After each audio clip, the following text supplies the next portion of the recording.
કમૂરતા દરમિયાન અમુક નિયમોનું પાલન અને કાર્યો કરવાથી તમને ભગવાન વિષ્ણુના આશીર્વાદ મળે છે। હવે કમૂરતા સમાપ્ત થવા જઈ રહ્યા છે। આખો મહિનો તમે કોઈ ઉપાય નથી કર્યા તો જાણી લો ભગવાનની કૃપા અપાવતા કેટલાક ઉપાય। ભગવાન વિષ્ણુની પૂજા અને મંત્રના જાપ માટે કમૂરતાની હિન્દુ ધર્મમાં વિશેષ સ્થાન પ્રાપ્ત છે। મકર સંક્રાંતિ સાથે જ કમૂરતા પણ સમાપ્ત થઈ જશે।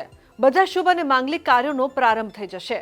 સાથે જ મકર સંક્રાંતિ સાથે કલ્પવાસ પણ સમાપ્ત થઈ જશે।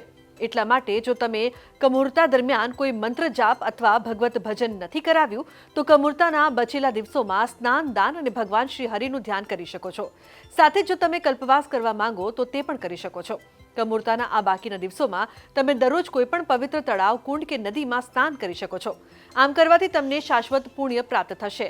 જરૂરિયાતમંદ લોકોને ભોજન પણ આપી શકો છો। એ દિવસે ગૌ માતાને દાન આપવું, બ્રાહ્મણોને દાન આપવું, મંદિરમાં દર્શન કરવા જવા, ભગવાન સૂર્યનારાયણને અર્ઘ્ય અર્પણ કરવું વગેરે કાર્યો કરવાનું શુભ મહત્વ છે।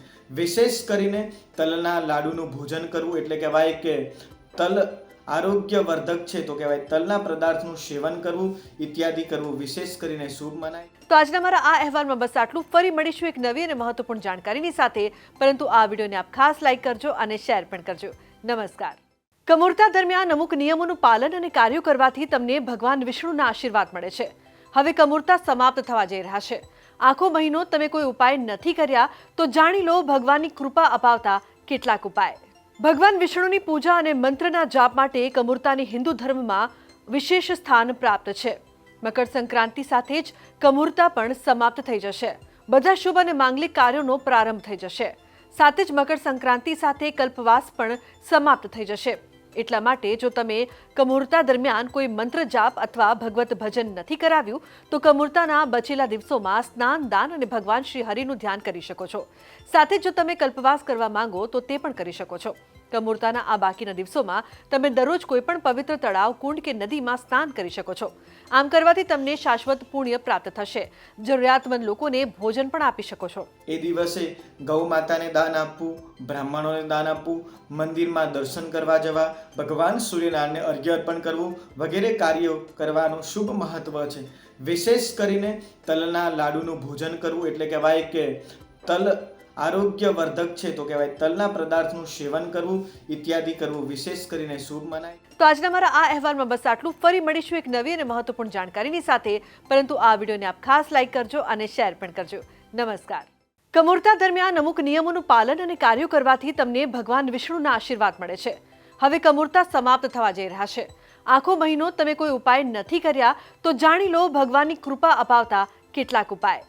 ભગવાન વિષ્ણુની પૂજા અને મંત્રના જાપ માટે કમૂરતાની હિન્દુ ધર્મમાં વિશેષ સ્થાન પ્રાપ્ત છે। મકર સંક્રાંતિ સાથે જ કમૂરતા પણ સમાપ્ત થઈ જશે। બધા શુભ અને માંગલિક કાર્યોનો પ્રારંભ થઈ જશે। સાથે જ મકર સંક્રાંતિ સાથે કલ્પવાસ પણ સમાપ્ત થઈ જશે। એટલા માટે જો તમે કમૂરતા દરમિયાન કોઈ મંત્ર જાપ અથવા ભગવત ભજન નથી કરાવ્યું તો કમૂરતાના બચેલા દિવસોમાં સ્નાન દાન અને ભગવાન શ્રી હરિનું ધ્યાન કરી શકો છો। સાથે જો તમે કલ્પવાસ કરવા માંગો તો તે પણ કરી શકો છો। કમૂરતાના આ બાકીના દિવસોમાં તમે દરરોજ કોઈ પણ પવિત્ર તળાવ કુંડ કે નદીમાં સ્નાન કરી શકો છો। આમ કરવાથી તમને શાશ્વત પુણ્ય પ્રાપ્ત થશે।